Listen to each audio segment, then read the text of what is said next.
Paulit-ulit na kasinungalingan laban sa Pangulo. Lousy script. Hindi pang award-winning. Hindi malinis. Alam mo na may kasinungalingan. Palasyo, mariing pinabulaanan ng panibagong aligasyon na mastermind dumano si Pangulong Ferdinand Marcos Jr. sa flood control projects anomaly. Parang wala na. Uminad na ako ng 58, parang wala nagbago. Wala, ganun pa rin yung ano natin. Mahal ang bilihin, tapos ano yung mga ano nila rito. Ganun din, wala na. Ilang nakiisa sa protesta sa ugnay ng anibersaryo ng EDSA Revolution nagpahayag ng pagkadismaya sa patuloy na korupsyon na nangyayari sa bansa. Bago yung na-discover yung laboratory, nagkaroon ng bypass. And we are certain na yung na-bypass operation is a part of the syndicate. 6 na bilyong pisong halaga ng shabu na diskubre sa isang clandestine shabu laboratory sa Valenzuela City. By embracing digital delivery, we ensure that essential civil registry services are always within reach. E-certificate services sagot sa mahabang pila at matagal na paghihintay ng mga consumer ayon sa Philippine Statistics Authority.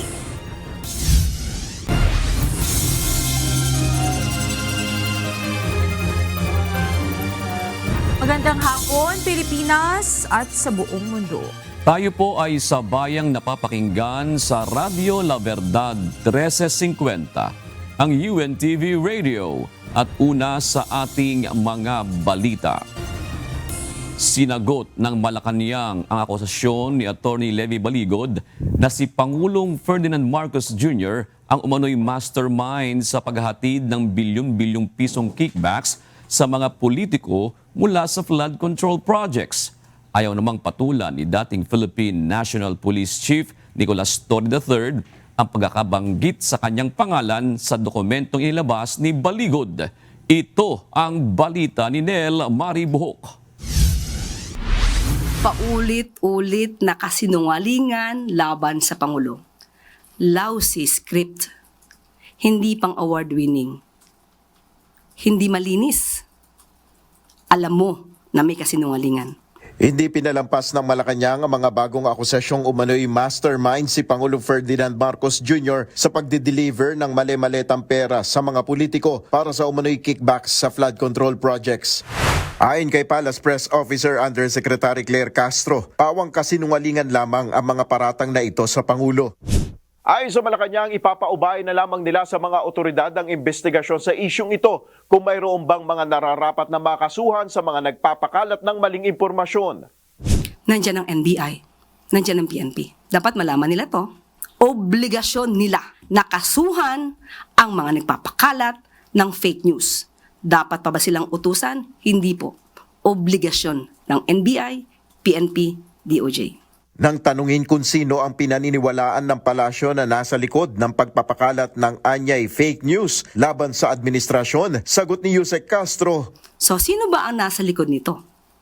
Siguro dapat malaman nyo kung sino ba yung may-ari ng sasakyan na siyang sumundo sa kanila matapos ang press briefing or press con nila. Hindi rin pinatulan ni dating Philippine National Police Chief General at ngayon ay Metropolitan Manila Development Authority General Manager Nicolas Torre ang pagbanggit sa kanyang pangalan sa joint affidavit na nilabas ni Atty. Baligod. Alam mo, nakita ko rin yung affidavit na napakarami ng pangalan na involved, no?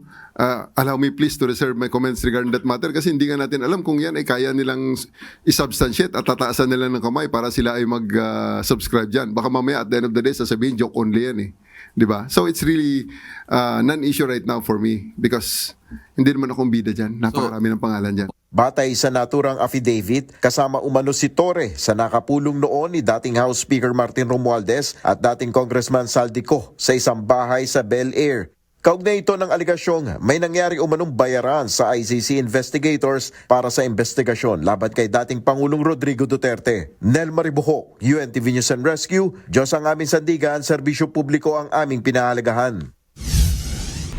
Questionable para kay Senator Panfilo Ping Lacson ang timing ng paglalabas ng joint affidavit ng ilang dating miyembro ng Philippine Marines kaugnay ng flood control projects anomaly.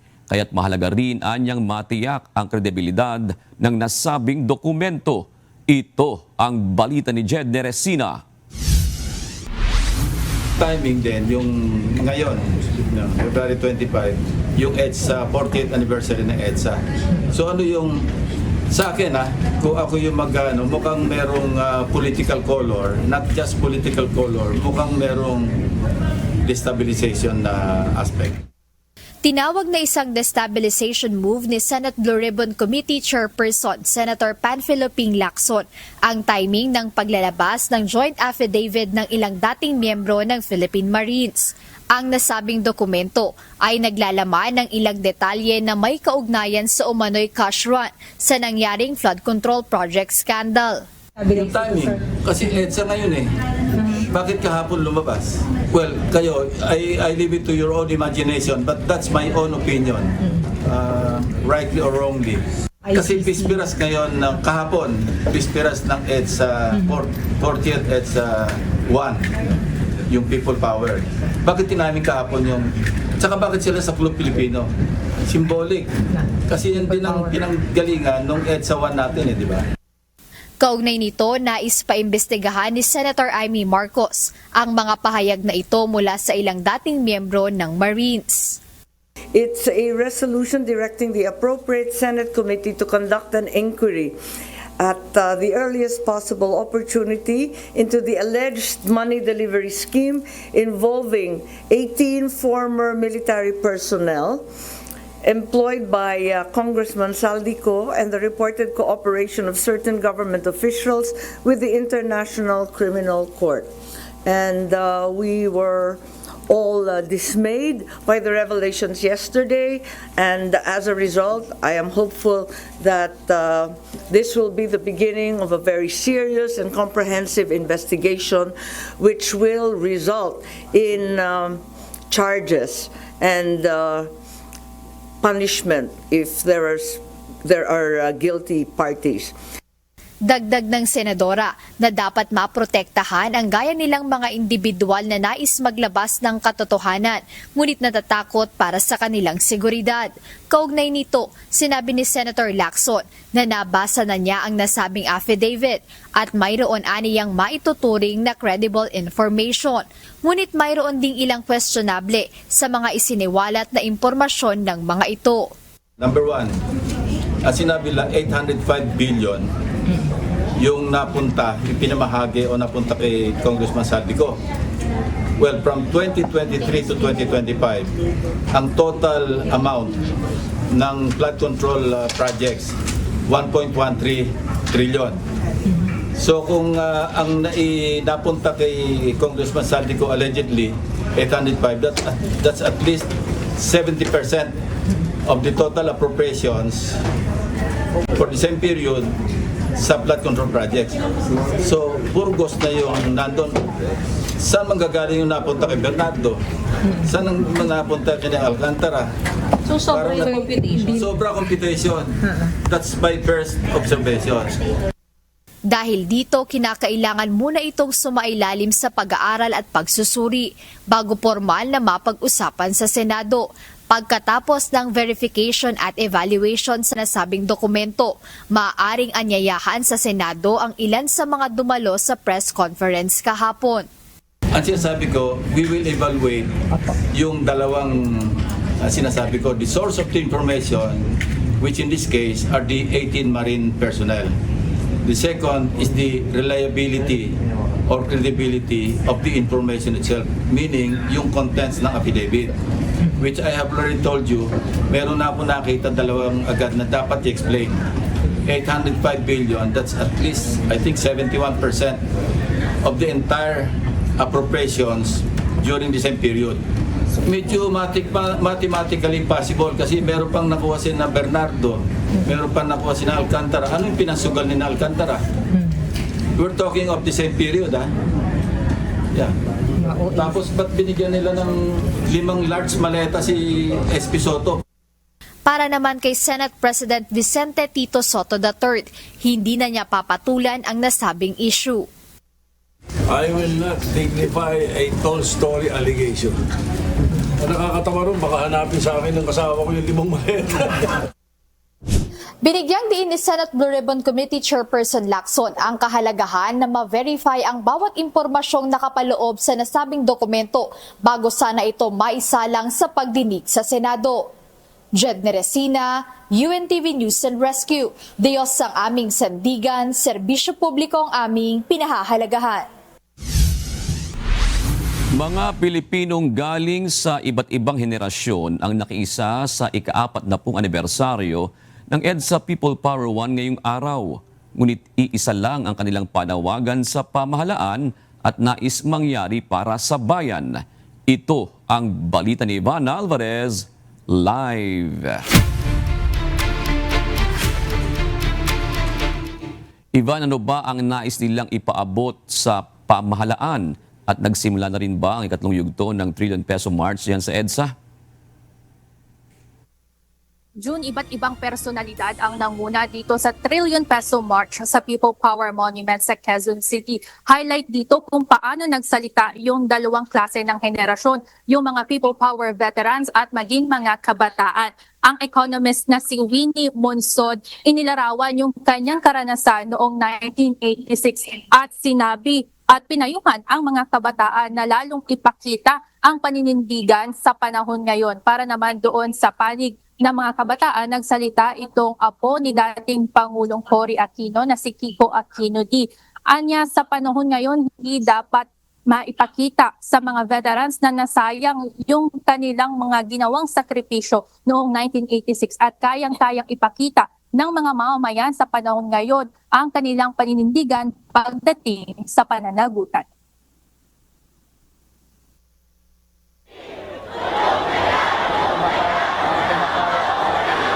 Sa ilalim ng matinding sikat ng araw, nakibang panawagan ng mga militanteng grupo kasabay ng anibersaryo ng EDSA People Power Revolution.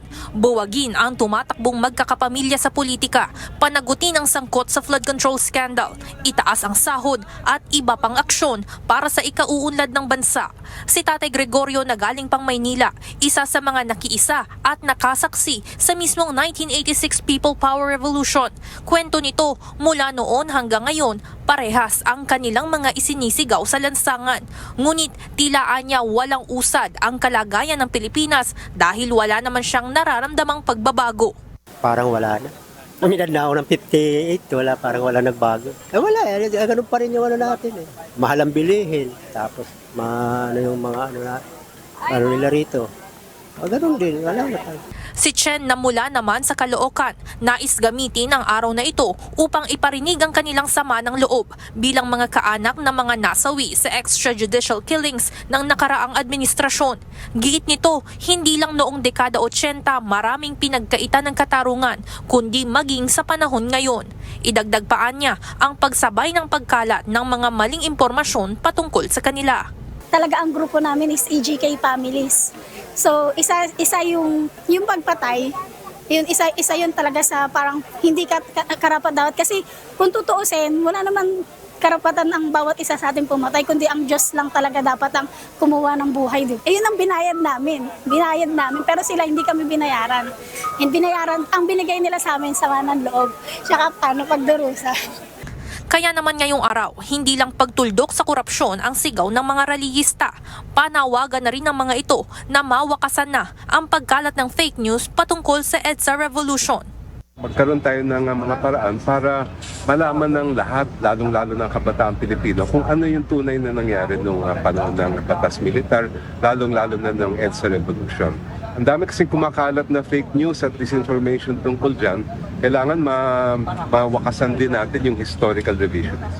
Sang-ayon dito ang first-year college student na si Hamima. Bagamat sa eskwelahan lamang unang namulat patungkol sa istorya ng EDSA, naniniwala siyang hindi dapat ito mabahiran ng mga maling impormasyong kumakalat online. Yes, alam naman natin na misinformation at disinformation ay laganap sa social media. Importante na nagdo-double check tayo at tinitingnan natin yung mga information na hindi tayo bumabase lamang sa mga vlogger or sa mga walang basihan na mga impormasyon.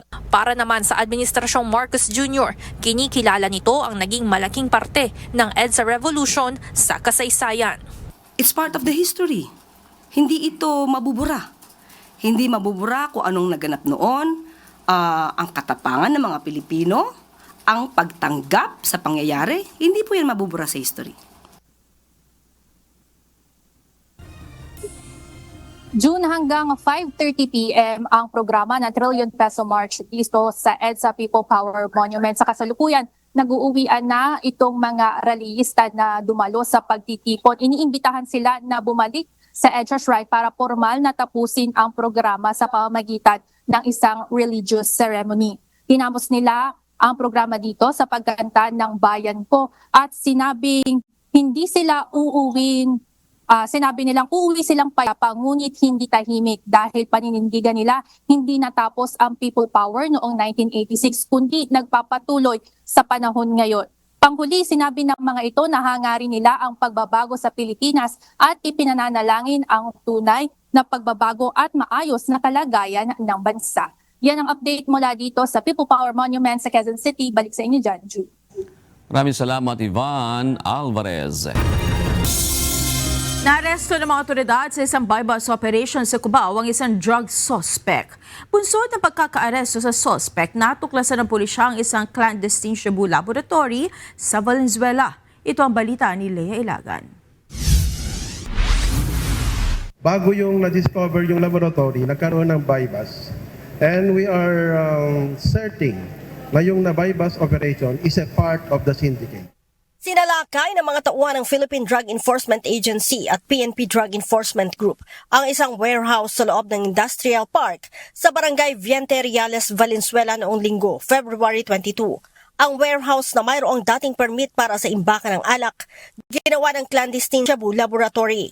Mahigit sa 700 kilo ng shabu ang nakumpiska rito. Tinatiyan nagkakahalaga ito ng mahigit sa 6 na bilyong piso. Nadiskubre rin sa lugar ang nasa 64.15 liters ng liquid methamphetamine na nagkakahalaga naman ng mahigit sa 400 million pesos. Bukod pa dito ang mga equipment sa paggawa ng shabu. Ayon kay PIDEA Director General Isagani Neres, kasong paglabag sa Republic Act 9165, Section 5 o selling ang isinampa nila sa naarestong suspect sa buy-bust operation. Yung tao na ito ay mayroon ng record ng droga noon pa. At nakikita po namin sa mga indications ngayon, may mga sinususpect namin na mga contacts ng mga sindikato na tumutulong sa kanya ngayon doon sa kaso niya. Major player po ba siya? Yes, we suspect him to be that person. Wala namang naaresto sa loob ng warehouse ng salakay ng mga otoridad. Subalit sinabi ni PDEG Director, Police Brigadier General Elmer Ragay na mayroon silang mga pinaghahanap. Meron na po tayong na-identify na other personalities. Of course, we cannot disclose their identities yet, but cases have been filed. And as instructed by Yusek Neres kanina during our initial meeting, hindi pa po tapos ang trabaho na to.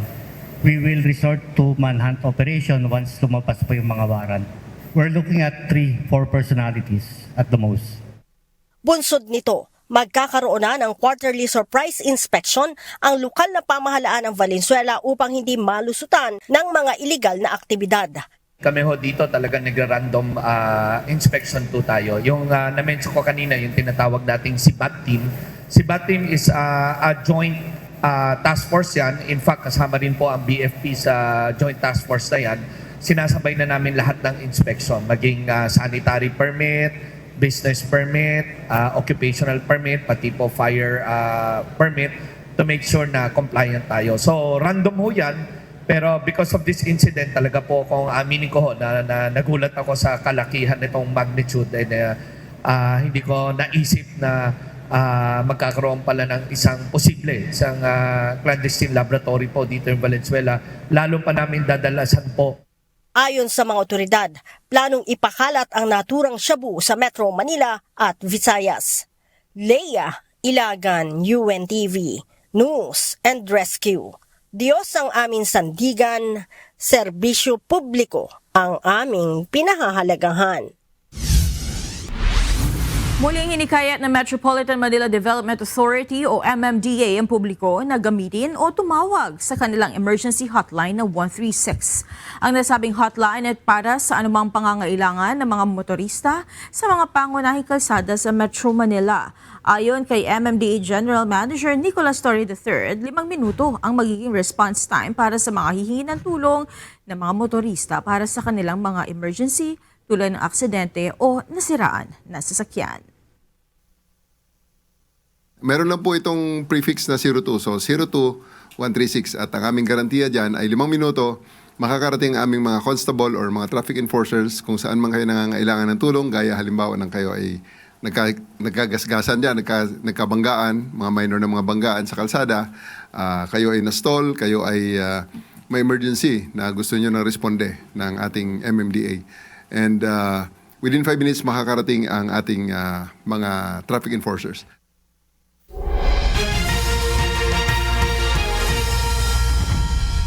Dalawang individual na may karamdaman ang binigyan ng transport assistance ng UNTV News and Rescue Team. Isa rito ay senior citizen na bedridden habang ang isa naman ay colon cancer patient na for discharge na ng ospital. Ito ang balita ni Resty Gosmo. Sa Tacloban City,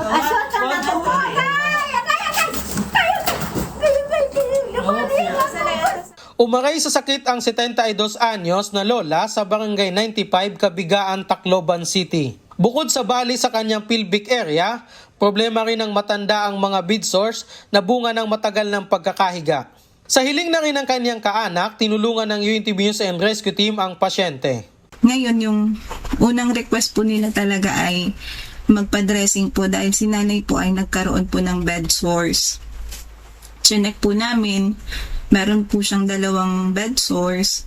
Yung isa po, malalim na po yung sugat at saka may nana na po. Bigla naman na yan. Nice na ako, isang mader? Nasasakitan kasi iya didi. Kapag nababantad, pag sugaron niya didi, na ululan niya, iya fracture. At kung waray na mo niya katuro talikid niya dapat o katalikid unta para makuhan makahangin. Nagpatulong na rin ang anak ng pasyente sa team na madala ang kanyang ina sa ospital. Nag-aalala nga po siya kasi baka daw po ma-infeksyon tsaka hindi na gumaling yung sugat ni nanay dahil ika niya meron din daw po si nanay na tinatawag na diabetes. Matapos lapatan ng first aid at ma-check ang vital sign, ay dahan-dahan itong inilapat ng team sa stretcher. Medyo malayo po talaga yung RV namin kasi hindi po makapasok sa may lugar po nila. So, binuhat namin siya. Makalipas ang ilang oras ay maayos namang naihatid ang pasyente sa Tacloban City Hospital. Sa Sorsogon, isang residente ng Erosin ang humingi rin ng tulong sa UNTV News and Rescue para maiuwi ang kanyang asawa mula sa ospital. 2 araw na umano itong na-confine sa ospital bunsod ng sakit sa colon cancer. Problema nila ang sasakyan pauwi dahil hindi naman niya ito pwedeng isakay sa pampublikong transportasyon dahil sa maselang kondisyon. Nagpalagay sila ng catheter kasi yung ginang ay nahihirapan siyang maglabas ng kanyang dumi sa katawan. Nahihirapan siyang umihi, kaso kasi merong bara doon sa nilalabasan ng kanyang dumi. Habang nasa biyahe, ay patuloy na binabantayan ng team ang vital sign ng pasyente upang masigurong maayos ang kanyang kalagayan. Matapos ang halos 1 oras na biyahe galing sa ospital, ay ligtas na naihatid ang pasyente sa Batang Erosin, Sorsogon. Sa mga nangangailangan ng agarang tulong sa panahon ng aksidente o sakuna, maaaring makipag-ugnayan sa UNTV News and Rescue Hotline 8911-UNTB o 8911-8688. Resty Gosmo, UNTV News and Rescue. Diyos ang aming sandigan, serbisyo publiko ang aming pinahahalagahan.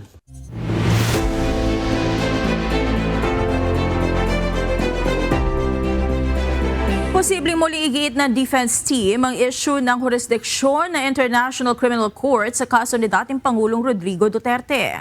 Kasunod ito ng ikalawang araw ng confirmation of charges na ayon sa depensa, hindi sapat ang mga iprinisintang argumento ng prosekusyon upang sabihing sangkot ang dating Pangulo sa kasong crimes against humanity. Ito ang balita ni James Hilario. For Bintana afternoon, it's all about Davao. They did not even show the figure of those allegedly killed and those killed as a result of drug addiction. Hindi convincing. Crime against society, humanity, all Davao. Hindi kumbinsido ang panig ng depensa sa argumento ng prosekusyon sa ikalawang araw ng confirmation of charges kay dating Pangulong Rodrigo Duterte sa International Criminal Court. Sa ICC proceedings kahapon, binigyang diin ng prosekusyon ang mga detalye ng War on Drugs campaign ng Duterte administration. Inilabas nito ang tinatawag na Duterte List na naglalaman ng high-value targets at mga personalidad na sangkot sa iligal na droga mula 2016 hanggang 2018. Sa argumento ng prosekusyon, responsable umano ang dating Pangulo sa pagkamatay ng ilang pangalan na nasa listahan. Ilang beses rin inulit ng prosekusyon ang umano'y personal na pag-uutos ni Duterte na pagpatay basta sangkot sa iligal na droga. It's worth pausing here, taking a step back and reflecting on what we are seeing and what we are hearing. This is the President of the Philippines, the Commander-in-Chief, the most powerful man in the Philippines. He's pointing directly at the crowd and he is telling them to kill someone else's child. Kill them not because they are an alleged drug lord, not even an alleged criminal, but simply because they may have an addiction to drugs. Sa panig ng depensa, sinabi ni dating Labor Secretary Silvestre Bello III at isa sa miyembro ng Filipino legal team ng dating Pangulo, hindi kapanipaniwala ang kasong crimes against humanity sa mga argumentong inilatag ng prosekusyon, lalo't nakasentro lang naman ito sa Davao City. Ayon naman kay dating Presidential Legal Advisor Attorney Salvador Panelo, hindi na ipakita ang sinasabing libo-libong bilang ng nasawi at ang umano'y direktang kaugnayan ni dating Pangulong Duterte sa mga pagpatay. Kung totoo niya na si Duterte ay responsable, bakit hindi nagsampa ng kaso ang kasalukuyang administrasyon, gayong ilang taon na rin namang wala sa posisyon ang dating Pangulo? How come there are no dates? There are no time, there are no identities of people who were involved with this killing. Why has this government not pursued or initiated a case? You ask them, they will tell you, we have no evidence. And then, what can you be having evidence? There are 30,000 people killed, there's no evidence. And Remulla said, no police record. Bukas, araw ng Huwebes, February 26, ay itutuloy ng ICC ang hearing sa confirmation of charges kay dating Pangulong Rodrigo Duterte. Sa ikatlong araw, pagkakataon naman ng depensa na ilatag ang kanilang counter-arguments upang hindi umusad ang paglilitis sa dating Pangulo. Ayon kay Panelo, igigiit niya sa defense team na isulong na muli ang argumento ng jurisdiksyon ng ICC sa kaso. Anya, kung totoo man na may mga kasong nakasampa sa local court kaugnay ng mga sinasabi nilang biktima ng war on drugs, lalong walang karapatan ang ICC na litisin at ikulong si dating Pangulong Duterte. Then, with more reason that this court has no jurisdiction. You have not even finally resolved the issue of jurisdiction, but yet you have set this confirmation of charges. Para kayo, you're prejudging the case. Dapat i-resolve mo muna. Irrelevant lahat ang ginagawa nito. Kasi yung jurisdiction of number one, you cannot proceed with something when you do not have the power and the authority to do that. James Hilario, UNTV News and Rescue, The Hague, the Netherlands. Diyos ang aming sandigan, serbisyo publiko ang aming pinahahalagahan. Posibleng lumusot sa House Committee on Suffrage and Electoral Reforms ang panukalang pagbabawas sa second-degree political dynasty. Target ng House panel na agad nang tapusin ng consolidation sa 24 na inihaing panukala kontra political dynasties. Ito ang balita ni Rosalie Cos. So far, of all the 24 versions, majority of the versions that we received, second degree yung pinopropose na prohibition, civil ban, no? Prohibition relationship. Natapos na ng House Committee on Suffrage and Electoral Reforms ang public consultation kaugnay ng mga panukalang batas kontra political dynasties. Ayon kay Lanao del Sur 1st District Representative Sia Alonto Adjong, chairperson ng House panel, nasa proseso na sila ng consolidation ng 24 na panukala. Anya, posibleng ang aprobahan na bersyon sa komite ay ang nagbabawal sa political dynasties hanggang second degree na consanguinity and affinity. Saklaw nito ang mga magulang, kapatid, asawa at anak. If we follow the dictation na democracy rules by numbers, mas majority yung nagpo-propose ng second degree civil relationship prohibition. Si Cagayan de Oro 1st District Representative Lordan Suwan na may akda ng isang panukala kontra political dynasties at nagsusulong na isa lang kada pamilya ang maaaring kumandidato at maupo sa elective position, aminadong mahihirapang maipasa ang kanyang legislative measure, kaya handa itong suportahan ang second degree civil relationship prohibition na anti-political dynasty measure. Hindi pwede na mag-insist tayo sa gusto natin. Kahit ako, gusto ko talaga yung isa lang per family sa buong Pilipinas. Tapos fourth degree. Pero kung mag-i-insist ako ng ganyan tapos hindi naman mapapasa yung bill, walang mangyayari. I think it's better that we choose a bill that will give us some progress. Kahit konting progress, it's better than 4 decades of nothingness. Mas okay na yon kaysa sa wala. Isinasapinal na rin ng Senado ang kahalintulad na bersyon ng panukala. Kahapon, 12 senador na ang pumirma sa committee report para rito. Samantala, ayon naman kay Representative Adjong, posibleng ang suportahan ng mayorya ay ang panukalang isinusulong ni House Speaker Faustino Bojidi III at President's son, House Majority Leader Ilocos Norte 1st District Representative Sandro Marcos o ang House Bill No. 6771.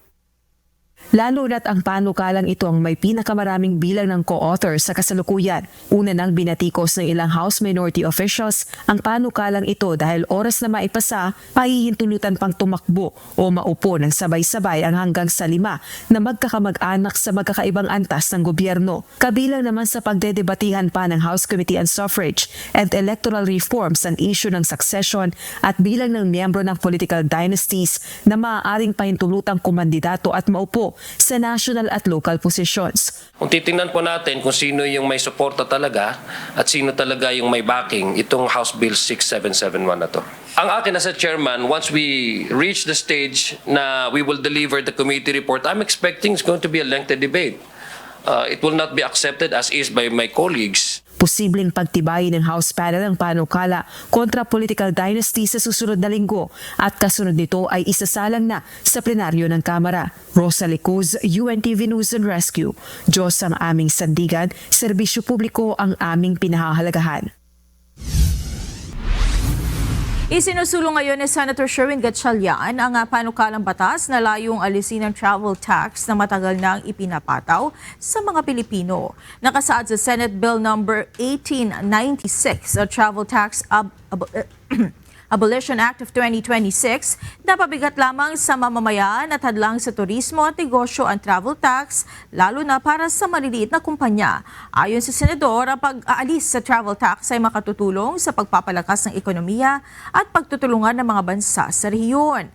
Dagdag pa ni Senator Gatchalian, ito ay naaayon sa ASEAN Tourism Agreement na nananawagan sa mga miyembro na alisin ang travel levies sa mga biyahero sa rehiyon. Samantala, ay naprobahan na rin ng House Committee on Tourism ang sarili nitong bersyon ng naturang panukalang batas.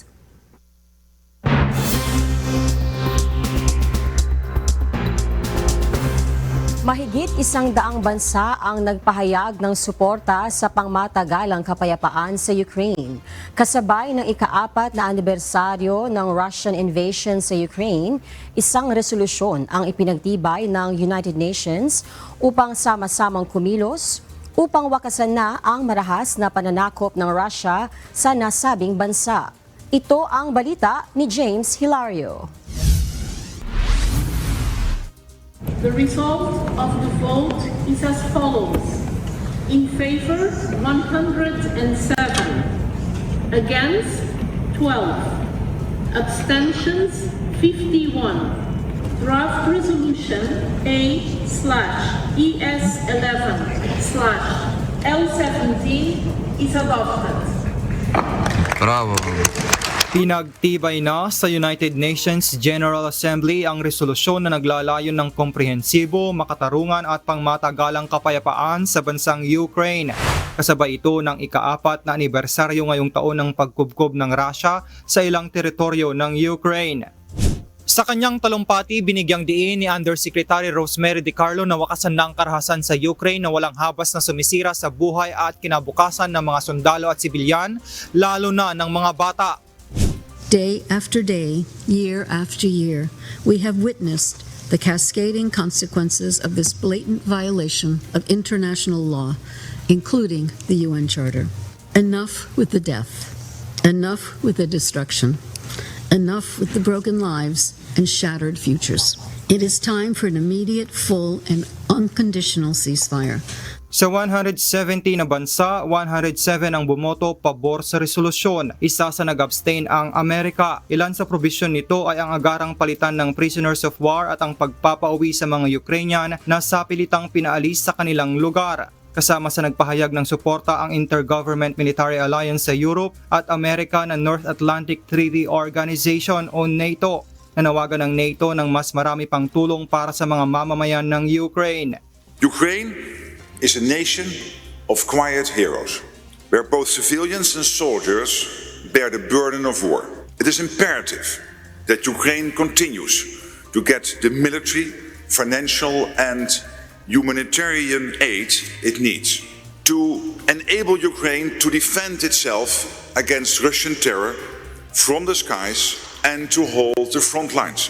This support is essential. Ukraine needs more. Nagpasalamat naman si Ukrainian President Volodymyr Zelensky sa umaapaw na suporta mula iba't ibang bansa. Anya, ang pinagtibay na resolusyon ay siyang tamang gawin upang makamit ang kanilang kapayapaan at makabangon ang kanilang mga mamamayan. James Hilario, UNTV News and Rescue. Diyos ang aming sandigan, serbisyo publiko ang aming pinahahalagahan. Nakatakdang mag-deploy ang Japan ng surface-to-air missile sa Yonaguni Island na nasa 110 kilometers mula Taiwan bago matapos ang fiscal year 2030 o pagsapit ng Marso sa 2031. Ayon sa Defense Minister ng Japan na si Shinjiro Koizumi, lalagyan ang isla ng medium-range missiles na kayang sumalubong sa mga paparating na eroplano at missile. Matatanda ang inaangkin ng China ang Taiwan at hindi isinasantabi ang paggamit ng puwersa para sa unification. Una na ring nagpahayag si Japanese Prime Minister Sanae Takaishi na maaaring umaksyon ng Japan sakaling atakihin ang Taiwan, bagay na nagpapalala ng tensyon sa rehiyon. Nakatanggap ng bomb threat ang opisyal na tahanan ni Australian Prime Minister Anthony Albanese nitong Martes ng hapon, kaya agad siyang inilikas at dinala sa ibang lokasyon. Ipinadala sa pamamagitan ng email ang isang sulat na nagsasabing may inilagay umanong pagpapasabog sa The Lodge sa Canberra at pasasabugin ito kung hindi kakansilahin ang nakatakdang pagtatanghal ng Shen Yun sa Australia. Matapos ang masusing investigasyon at pagsusuri sa lugar, walang natagpo ang kahina-hinalang bagay. Kaya pinayagan ng bumalik si Albanese bandang 9:00 ng gabi. Ang Shen Yun ay isang New York-based performing art group na may kaugnayan sa Falun Gong spiritual movement na ipinagbabawal ng Chinese government mula pa noong 1999. Kinumpirma ng Philippine Navy na nakaranas ng interference sa komunikasyon at sensor systems ang mga barko at eroplano ng bansa habang nagsasagawa ng mga patrol sa West Philippine Sea. Ayon kay Rear Admiral Roy Vincent Trinidad, kabilang sa mga insidente ang pagkawala ng internet connection mula sa Starlink, katulad ng naunang ulat ng Coast Guard sa paligid ng Bajo de Masinloc. Ang tinutukoy na interference ay maaaring mga hulugan ng jamming o panghihimasok sa electronic at radio signals mula sa mga plataporma ng mga bansang itinuturing na hindi kaalyado o posibleng kalaban. Samantala, kung paano tutugon ang Pilipinas sa presensya ng Chinese Maritime Forces sa Bajo de Masinloc, binigyan diin ni Trinidad ang pagpapatupad ng Comprehensive Archipelagic Defense Concept o CADC ng Armed Forces of the Philippines noong 2024. Sa ilalim ng CADC, nakatuo ng AFP sa pagpapatrolya sa lahat ng teritoryo ng bansa, kabilang ang 200 nautical mile exclusive economic zone. Lumistansya ang Armed Forces of the Philippines o AFP sa mga nagpakilalang dating Marines na nagsalita kaugnay ng umano'y anomalya sa flood control projects. Ayon sa tagapagsalita ng AFP, karamihan sa mga ito ay natanggal sa serbisyo pero ang iba ay maayos na nakapagparetiro. Ito ang balita ni Ryan Lacanlale. These individuals are acting on their private capacity as they are already retired or already out of the service, and wala po ni isa sa mga ito ang miyembro ng AFP na kasalukuyan. No? Walang kinalaman ng Armed Forces of the Philippines sa 18 individual na nagpakilalang dating miyembro ng Philippine Marine Corps.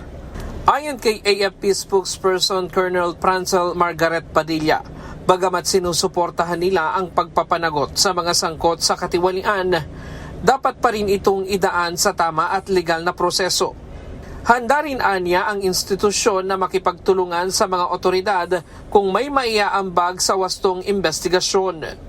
Sa isang opisyal na pahayag, kinumpirma ng Philippine Navy na 4 sa 18 ipinakilala sa press con kahapon ni Atty. Levito Baligod ay hindi naging miyembro ng Philippine Marine Corps. Base ito sa ginawang verifikasyon sa kanilang service record. Karamihan anya sa mga ito ay dishonorably discharged o natanggal sa serbisyo. Ang ilan naman ay nakapagretiro ng maayos. Pag ganyan kasing retired sila, no, they're already acting on their personal capacity. So what is clear is that individuals that has already retired from the service, separated na nga sila from the service, and they're already acting on their private capacity. So yung statements man nila or yung actions nila, no, does not represent the Armed Forces of the Philippines.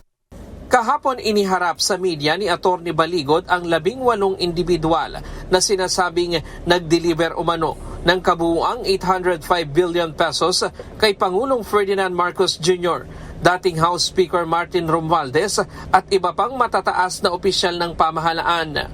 Panawagan ng AFP sa publiko na maging mapanuri sa anumang impormasyong natatanggap.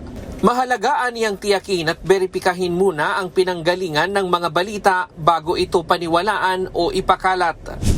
Pakiusap ng AFP, huwag sanang kaladkarin ang institusyon sa ingay politika upang hindi malihis ang kanilang mandato na protektahan ang soberanya ng bansa at sambayan ng Pilipino.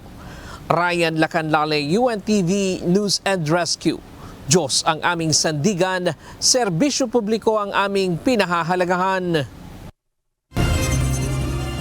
Nagsampa ng reklamo sa Senado ang isang grupo laban kay Senador Ronald Bato de la Rosa dahil sa patuloy nitong pag-absent sa trabaho. Hiling nila aksyonan at patawan na ito ng parusa. Ngunit ang Senate Committee on Ethics hindi patiyak kung kailan nila ito matatalakay. Ito ang balita ni Asher Cadapan Jr. Ako, at the minimum, dapat masuspend yung sweldo at operasyon ng opisina niya. Kasi alam niyo naman po, ito ay hindi rin na, ito ay gastos din sa pera ng bayan na wala namang pinatutunguhan. Naghain ng reklamo ang Huwag Kang Kukorrupt movement sa Senate Committee on Ethics and Privileges. Laban ito sa patuloy na pagliban ni Senador Ronald Bato de la Rosa sa Senado sa gitna ng banta ng pag-aresto sa kanya ng International Criminal Court o ICC. Kaugnay ito ng pagkakasangkot niya sa kaso ni dating Pangulong Rodrigo Duterte sa naturang International Tribunal. Ayon kay dating Finance Undersecretary Professor Shelo Magno, co-convener ng Civic Society Group, dapat talakayin at tukuyin ng komite kung may paglabag ang senador sa Senate Rules and Ethical Standards. Ang sinasabi lang po natin ay ma-discuss ito at magkaroon nga po ng sanction. Hindi po natin alam kung may malinaw na rules na dito sa Senado sa mga ganitong pagkilos, pero ang hinihiling po natin ay sana magkaroon ng malinaw na sanction katulad ng mga ordinaryong manggagawa na nagkakaroon ng sanction kapag hindi ginagawa ang trabaho. Dapat po nag-apply din yan sa mga leader natin sa pamahalaan. Inihayag naman ni Senate President Vicente Sotto III na hanggang sa ngayon ay tahimik pa rin ang Senado kaugnay ng issue sa kabila ng suhestyon sa gitna nila na pag-aralan ng kanilang rules. Ngunit duda si Sotto kung ititigil din ang sweldo ng mga empleyado sa opisina ni De La Rosa. Because munang maraming empleyado yun, nagtatrabaho yung mga empleyado, nagsasubmit sila ng mga bills, nagsasubmit sila ng mga komentaryo nila at ng mga perspective nila about the bills that are being discussed. It could be coming from Senator Bato himself or the advisors or the legal people of Senator De La Rosa. So mahirap yun. Para naman kay Senador Amy Marcos, hindi niya maintindihan kung tama o hindi ang no work, no pay, lalo na ang opisina ni Senador De La Rosa. Sa palagay ko, hindi naman niya ginusto to eh. This was not intentional. This was not what he wanted.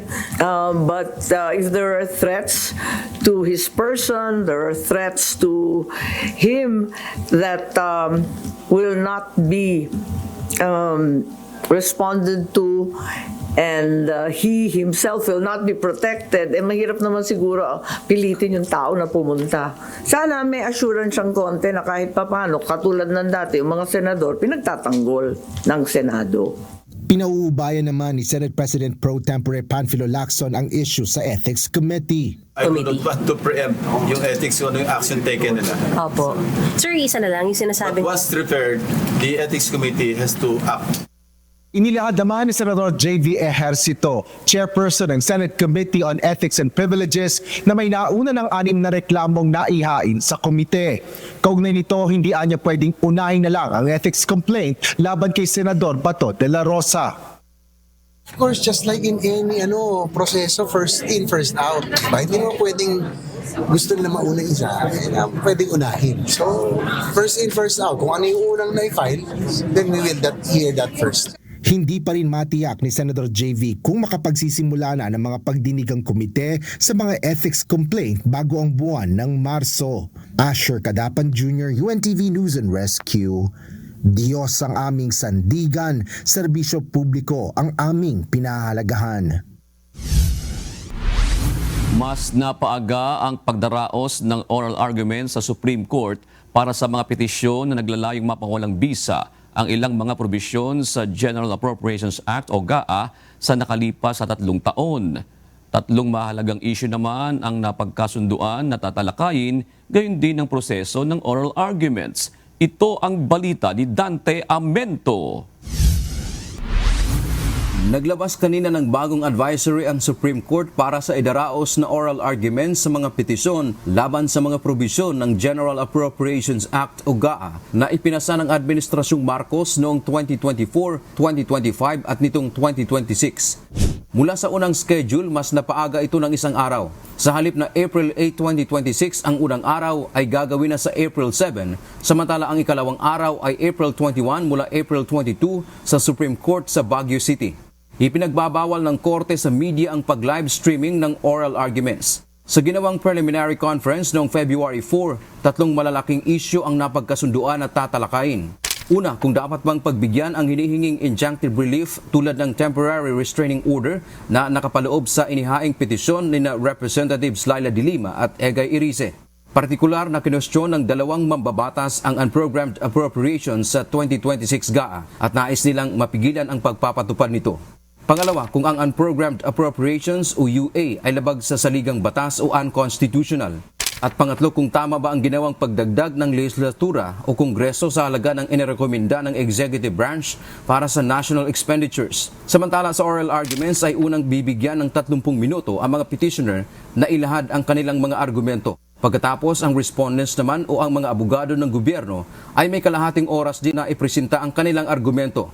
Binigyan din ang magkabilang panig ng hanggang March 25 para isumite ang listahan ng mga abogado na dadalo at magpresenta ng argumento. Dapat handa na rin ang mga ito sa kanilang position paper. Pagkatapos makapagpresenta ng mga argumento, susunod naman ang interpellation o pagtatanong ng mga maestrado ng Korte Suprema sa magkabilang panig. Dito hindi limitado ang oras ng pagtatanong. Ginagawa ng Supreme Court ang oral arguments para magkaroon sila ng mas malalim at malawak na impormasyon sa isang mahalagang isyu para sa kanilang gagawing desisyon. Dante Amento, UNTV, News and Rescue. Diyos ang aming sandigan, serbisyo publiko ang aming pinahahalagahan. Kinumpirma ng Philippine National Police na 2 individual ang naaresto matapos manggulo sa ginaganap na protesta kaugnay ng anibersaryo ng People Power Anniversary at ng ika-3 trilyon peso march. Sa kabila nito, sinabi ng PNP na payapa sa pangkalahatan ang mga naging aktibidad kaugnay ng okasyon. Ito ang balita ni Lea Ilagan. May mga rallies na tayo. Ito yung sinasabi ko kanina na mga agitators na nambabato. So we cannot do otherwise but to effect the arrest. Agad pinalibutan, pinadapa at pinusasan ng mga pulis ang 2 protesters na ito na inaresto sa kasagsagan ng protesta malapit sa EDSA Shrine kanina. Ayon kay Philippine National Police Directorate for Operations Acting Director, Police Brigadier General Rogelio Peñones, pinilit umano ng mga itong uupahin ang buong southbound lane sa EDSA Ortigas. Kaya naman, mabilis silang pinigilan ng mga otoridad, bagay na ikinagalit ng mga ito kaya't pinagbabato ang mga pulis. Ang pwedeng isampa natin yan dahil nga sila inakit, yung direct assault, yung resistance and division to person authority, nandiyan din yung alarm scandal, and of course yung violation ng PB 880. Sila kasi grupo naman talaga to, wala tong permit eh. Sa naturang insidente, 7 pulis ang nasugatan. Nandun pa rin yung direktiba ng ating Chief PNP na maximum tolerance. Pagbigyan pa rin natin sila na kapag bigay, makapagpahayag ng kanilang saloobin, provided dapat hindi sila manggulo. Sa kabila nito, sinabi ng PNP na naging mapayapa sa pangkalahatan ang mga naging kilos protesta mula Maynila hanggang Quezon City. Sinabi pa ng PNP, umabot sa mahigit sa 6,000 ang sumama sa protesta sa EDSA Shrine at People Power Monument. Mababa sa 30,000 individual na inaasahan ng mga otoridad. Lea Ilagan, UNTV, News and Rescue. Diyos ang aming sandigan, serbisyo publiko ang aming pinahahalagahan.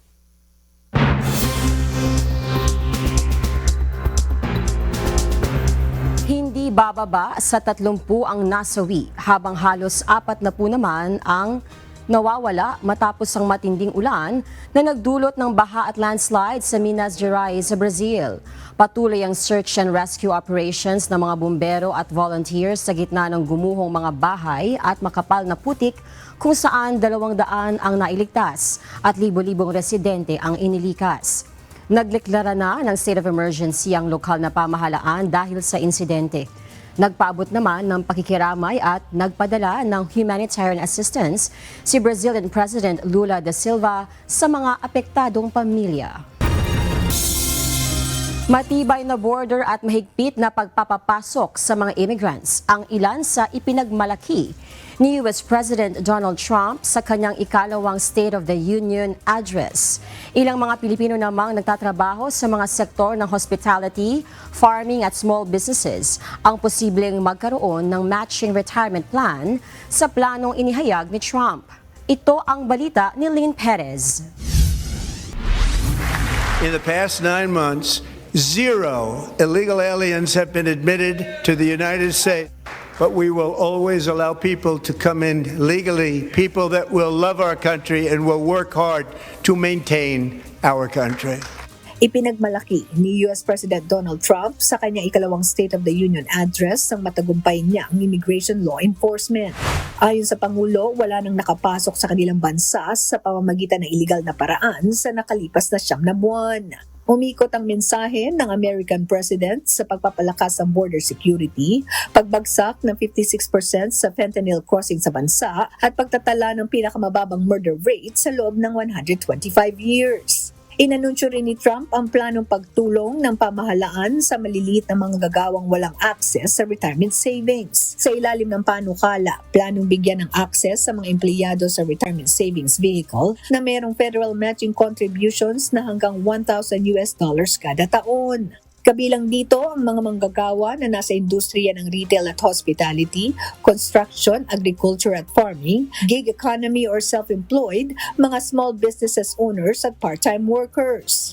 Disparity, I'm announcing that next year my administration will give these often forgotten American workers, great people, the people that built our country, access to the same type of retirement plan offered to every federal worker. We will match your contribution with up to $1,000 each year as we ensure that all Americans can profit from a rising stock market. Ayon sa tala ng US Bureau of Labor and Statistics, umaabot sa 4.2 milyong Filipinos ang kabilang sa US workforce. Karamihan sa mga ito ay nasa healthcare industry. Ang ilang porsyento naman ay nasa retail, hotel and hospitality, construction, farming at small business owners. Dagdag pa ng ahensya, posibleng lagpas sa 300,000 na mga Filipino-American workers ang makikinabang sa employer match retirement plans ni President Trump. Lynn Perez, UNTV News and Rescue. Diyos ang aming sandigan, serbisyo publiko ang aming pinahahalagahan. Isang standing ovation ang natanggap ng US Men's Olympic Hockey Team nang sila ay banggitin ni US President Donald Trump sa kanyang State of the Union address sa US Capitol. Nagwagi ang koponan ng gold medal nitong linggo laban sa koponan ng Canada. You're going to win again. You're going to win big. You're going to win bigger than ever. And to prove that point, here with us tonight is a group of winners who just made the entire nation proud. The men's gold medal Olympic hockey team. Come on in. Kamakailan ay nagtungo ang koponan sa White House para sa isang courtesy call kay Trump. Ang pagkakawagi ng koponan ang kauna-unahang gold medal ng US. Simula nang sumabak ito sa sport na ice hockey noong pang 1980.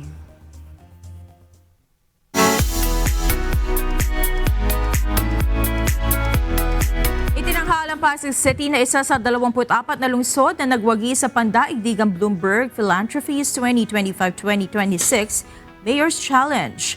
Dahil dito, makatatanggap ang lungsod ng Pasig ng $1 milyong at karagdagang suporta para sa plano nitong magdesenyo ng mga floating park at lumikha ng mga bagong public space na mag-uugnay muli sa mga residente sa Ilog Pasig. Ayon sa founder ng Bloomberg Philanthropies na si Michael Bloomberg, sinusuportahan ng Mayor's Challenge ang mga lungsod na matapang, malikhain at maagap sa paglutas ng problema at pagtugon sa pangangailangan ng mga residente. Ang Pasig City lamang ang natatanging lungsod mula sa Pilipinas na napabilang sa listahan ng mga nagwagi. Ayon naman kay Mayor Vico Soto, ang naturang grant ay magbibigay daan upang mas mapahusay ang proseso ng pagpaplano at mas mapalalim ang pakikipag-ugnayan sa mga sektor para sa mas pangmatagal ang programa.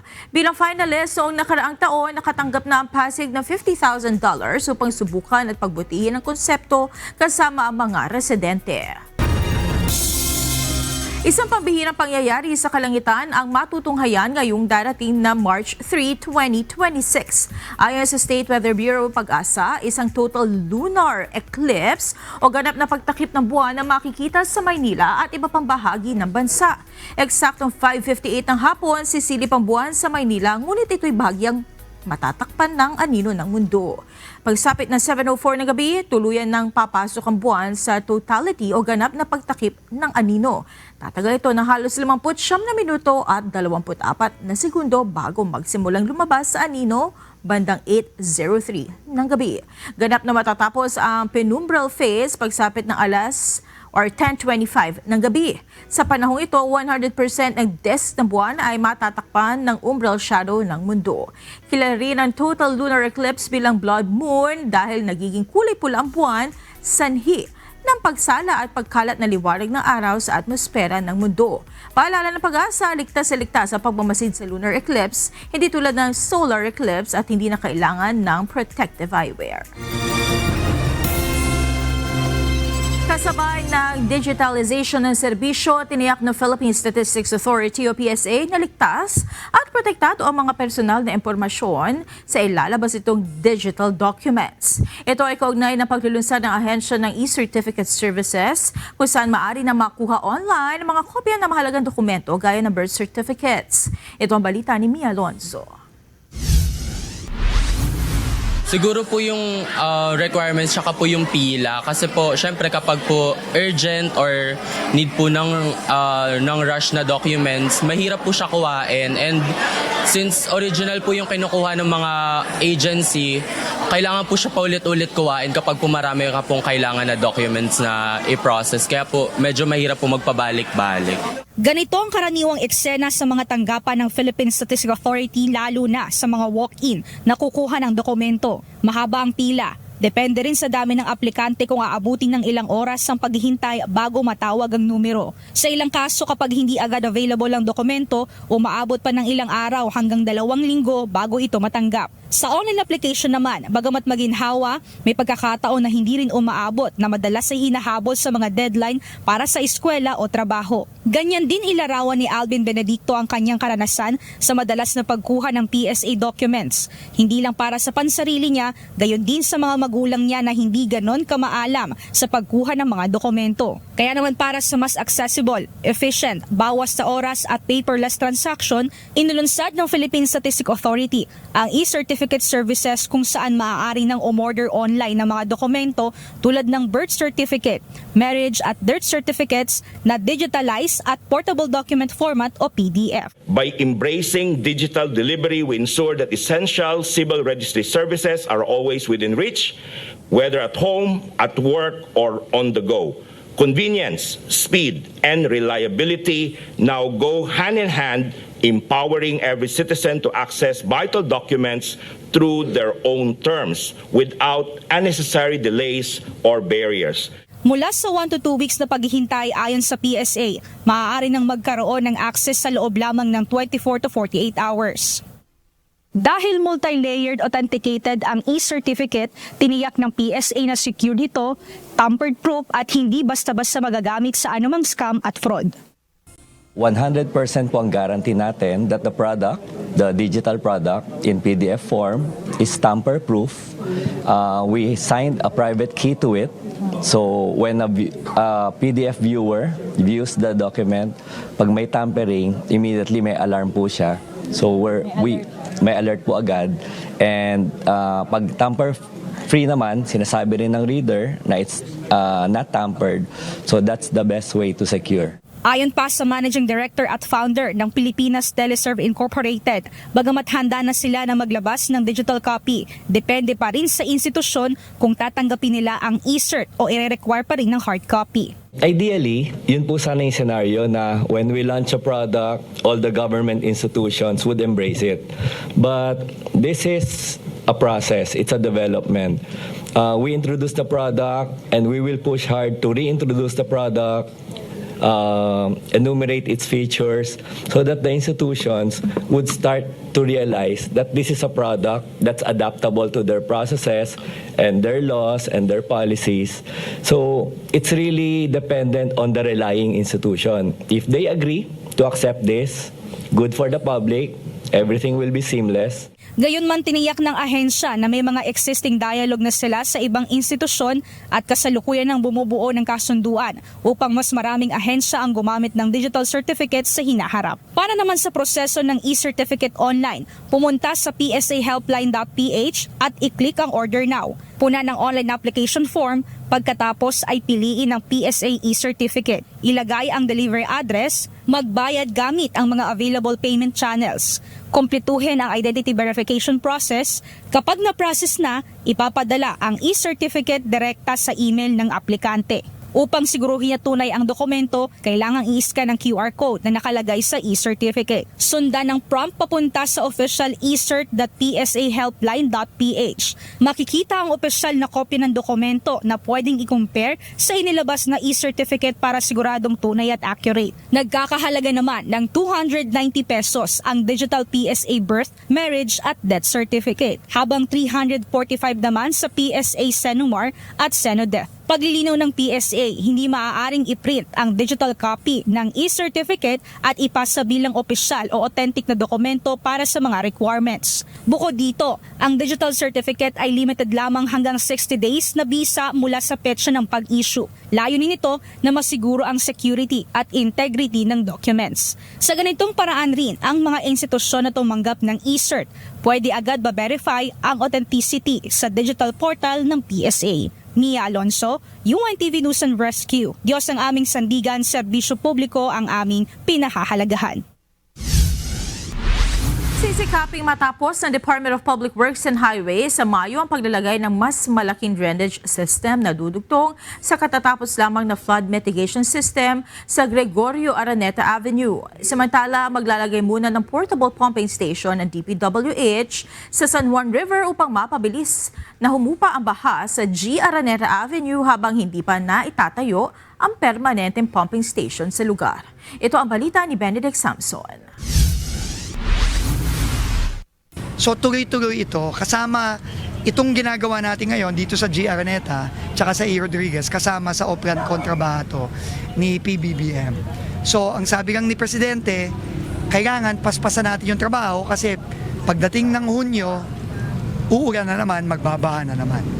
Higit 18 taon nang naninirahan sa G. Araneta Avenue si Jennifer Lisa. Mulat sa pool, problema na nila ang lagpas tao na baha tuwing bumubuhos ang ulan. Pati ang kanyang negosyo, apektado kapag pinapasok ito ng tubig. Kaya umaasa siyang malaking tulong itong pinalawak na drainage system sa lugar para maibsan ang dekada-dekada na nilang suliranin. Malaking tulong po siguro kasi mababawasan na po talaga yung daloy ng tubig. Kaya kung talagang umulan talaga ngayong yun po mararamdaman po natin kung talagang nagbawas po talaga yung baha dito sa Araneta. Opo, kasi konting ulan lang po talaga dito noon. Talagang mataas po talagang baha dito. Ang messenger naman na si Mel Bautista, halos araw-araw siyang dumadaan sa G. Araneta Avenue. Kwento niya, tuwing may pagbaha sa naturang kalsada, malayo ang iniikot niya o di kaya ay maghintay ng paghupa ng tubig baha sa iba pang binahang kalsada. Malayo sir, pwede doon. Minsan pagdating naman Santo Domingo, mababa din yung portion doon. Meron din time na ang mangyayari, lahat ng stranded. Pero naman, kung sakali naman siyang humupa siya, sabay sa upa, mabilis din naman siya bumababa. Mag-aantay ka nga lang talaga. Abala talaga. Kanina, binuksan na ang expanded drainage system sa lugar na inaasahang makatutulong sa mabilis na paghupa ng tubig baha. Ayon kay Department of Public Works and Highways Secretary Vince Dizon, para makita ang epekto ng pinalaking daluyan ng tubig, magsasagawa sila ng simulation sa lugar kasama ang pribadong sektor. Ang Project NOAA, nag-commit sila sa atin, si Professor Mahar, na isi-simulate na nila to. Ngayon, natapos na yung drainage, masisimulate na nila kung gaano kalaki ang impact niyan sa baha.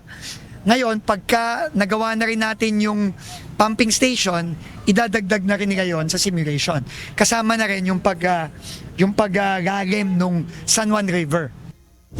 Bukod sa pinalaking drainage system sa G. Araneta Avenue, inaasahan ng DPWH na mabilis na may ibsan ng tubig baha matapos ang isinagawang dredging activity dito sa San Juan River. Dito sa aking ilalim, makikita pa natin yung bakas ng dating level ng tubig noong hindi pa nagsasagawa ng paghuhukay sa naturang ilog. Napansin ko, malaki na ang pagbabago dito. Dati, nung una kong binisita to, nung nag-umpisa tayo ng kontrabaha last year, napakababaw nito. Halos dyan na sa mga bakal na column na yan, nandyan yung tubig. So ngayon, nakita natin, pag dinedredge natin, talagang gagalim yung capacity ng ating ilog. Malaking bagay din yon kasi kapag napupuno na yung ilog, magbabackflow lang yung tubig. Lalo magbaba, hindi bababa yung baha natin dito. Samantala, Pinaplano na rin ng DPWH ang pagtatayo ng permanenteng pumping station sa San Juan River.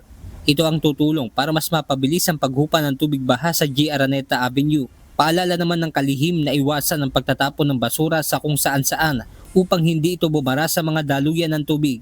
Benedict Samson, UNTV News and Rescue. Diyos ang aming sandigan, serbisyo publiko ang aming pinahahalagahan.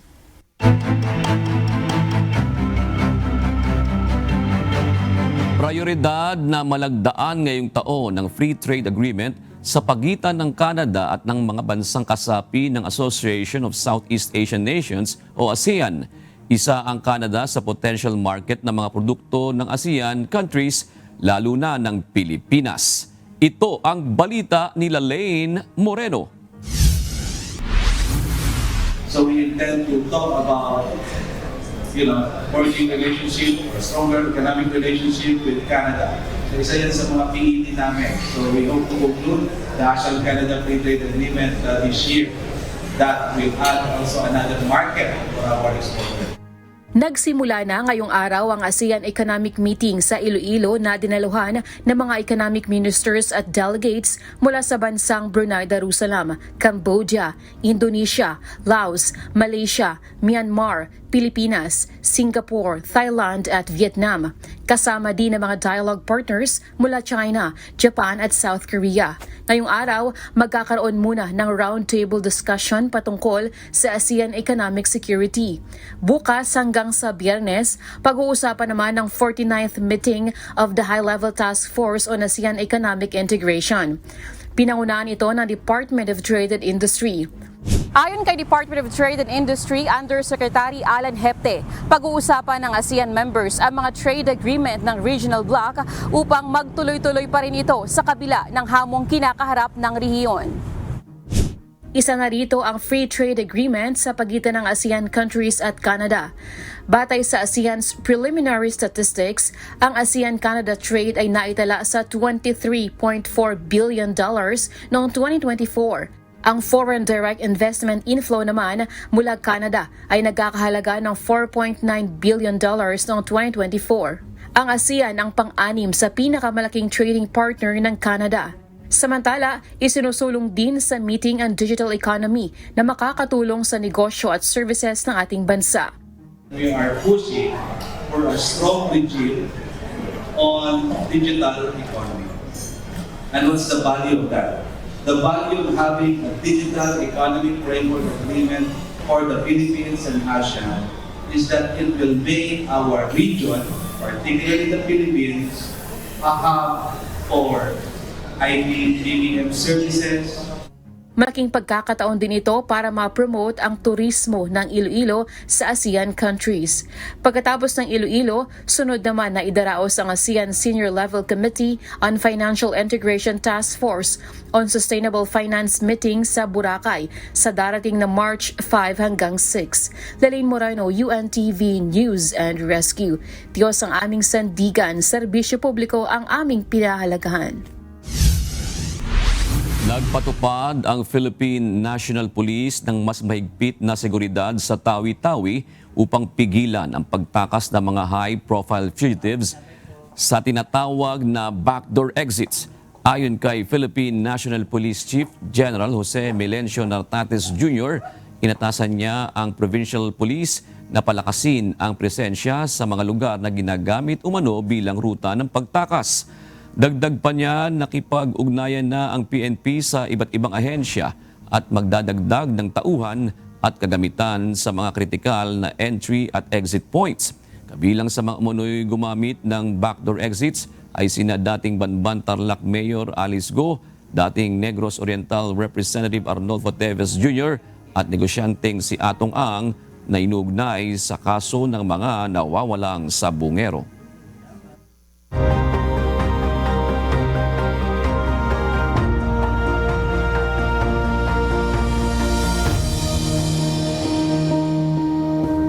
Malaking porsyento ng mga domestic helpers sa Hong Kong ay Pilipino at marami sa ating mga kababayan ang patuloy na nagtatrabaho kahit may iniindang karamdaman. Kaya malaking tulong para sa kanila ang libreng medical mission na isinagawa ng Members Church of God International o MCGI. Ito ang balita ni Mary Jo Malariado.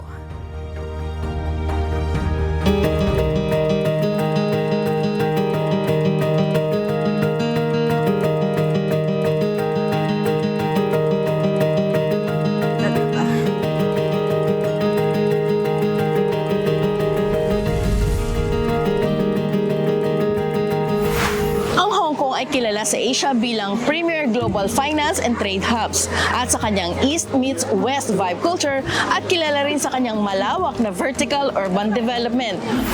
Si Madel Galleros ay 1 taon nang nagtatrabaho bilang kasambahay sa Hong Kong. Sa kauna-unahang pagkakataon, nakapagpa-check up siya at doon niya nalaman na mataas ang kanyang blood sugar. Ayon kay Madel, wala naman siyang nararamdamang kakaiba maliban sa madaling pagkapagod at paminsang pananakit ng katawan. Medyo mataas po yung sugar natin kaya tayo na ECG. Pero okay naman po, binigyan ko ng gamot. Tsaka na anong patawag doon, chinek po doon sa A1 ba yun? A1C1. Hindi lahat ng nagtatrabaho sa Hong Kong ay may health insurance. Mas marami ang walang coverage o hindi alam kung paano ito magagamit. At kung mayroon man, kadalasan ay hindi nila ito na-avail para sa regular na check-up. Yung iba po covered, alam ko covered ng insurance. Pero siyempre po, hindi yata lahat. Kaya kailangan din talaga na rin ma-check up. Marami po kasing OFW dito, di ba? Normally yung oras ng trabaho, tsaka yung day off, minsan wala sila. Imbis na ilalabas nila, ide-day off nila, i-OT nila, babayaran yun ng employer. So wala na silang time sa mga medical na ganan. Bukod sa pananakit ng katawan, may ilan ding nakararanas ng pamamaga ng katawan, pati na rin ang mga suliranin sa dental at optical care. Ngunit sa kabila nito, patuloy pa rin sila sa pagtatrabaho. Isa na rito si Fredekaila Inocencio. Sa akin po yung paa ko po namamaga, tapos yung hindi ko po kasi siya maipa-check up dahil iniisip ko nga po na kailangan magpa-x-ray, medyo mahal. Kaya 1 taon ko rin po itong tiniis. Tapos sa dental po at saka sa optal, kasi yung salamin ko po, hindi na po siya pwede. Sobrang labo na po, wala na po akong nakikita, sobrang malabo na. Kaya kailangan na pong palitan.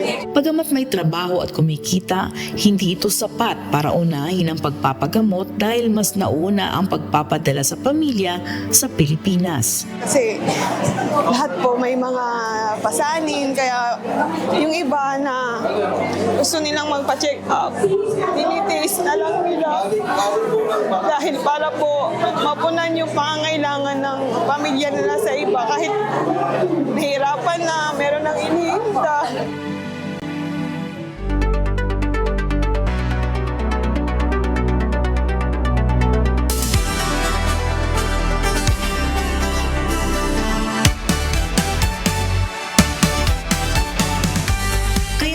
Dahil sa naiturong pagmamalasakit sa kapwa, nagsagawa ang Members Church of God International o MCGI ng libreng medical services sa Hong Kong sa pangunguna ni Kuya Daniel Razon. Bukod sa libreng konsultasyon at check-up, nakapag-avail din ang ating mga kababayan ng libreng groceries na nakababawas sa kanilang mga gastusin. Sa loob ng 3 araw, umabot sa 1,885 ang napaglingkuran sa isinagawang medical mission. Kaya naman para sa mga tulad nila Madel at Fredekaila ay napakalaking tulong nito para sa kanila.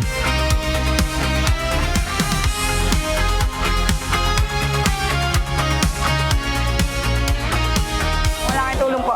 Tulad ng grocery po kasi mahal din po kasi ang dito sa Hong Kong, mga bilihin. So malaking tulong po kasi yung ibang employer wala silang food allowance. So malaking tulong kung meron na pong sa bahay. Dito sa Hong Kong, hindi na bago sa ating mga kababayan na sa kabila ng kanilang karamdaman ay patuloy na kumakayod para may padala sa kanilang mga pamilya. Kaya sa halip na magkaroon ng mga consultations, ay umaasa na lang sila sa mga ganitong free medical services ng MCGI upang matignan ang kanilang karamdaman. At umaasa sila na masusundan pa ang mga ganitong serbisyo. Mula dito sa Ngau Tau Kok, Hong Kong, ako si Mary Jo Malariado, UNTV News and Rescue. Diyos ang aming sandigan, serbisyo publiko ang aming pinahahalagahan.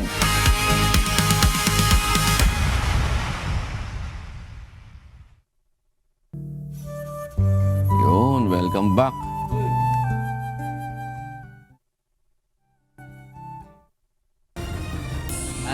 Welcome back, Ann. Salamat sa muling pagpunta mo rito at tinulungan mo kami. Newscast. Musta? Eto po, awa ng Diyos. Salamat sa Diyos, nakabalik akong muli dito sa studio. Welcome back. Narito naman ang salita ng Diyos na ating sandigan mula sa aklat ng unang Korinto 1:27 na nagsasabi, kundi pinili ng Diyos ang mga bagay na kamangmangan ng sanglibutan upang hiyain niya ang mga marurunong, at pinili ng Diyos ang mga bagay na mahihina ng sanglibutan upang hiyain niya ang mga bagay na malalakas. At yan ang naging kabuuan ng ating balitaan ngayong gabi. Aming inilahad na buong katapatan kung paano namin nasaksihan. Kayo po'y makapagtitiwala ng aming nakita at narinig, ang aming ibinabalita. At dito po sa UNTV, Diyos ang aming sandigan, serbisyo publiko ang aming pinahahalagahan. Magandang gabi po.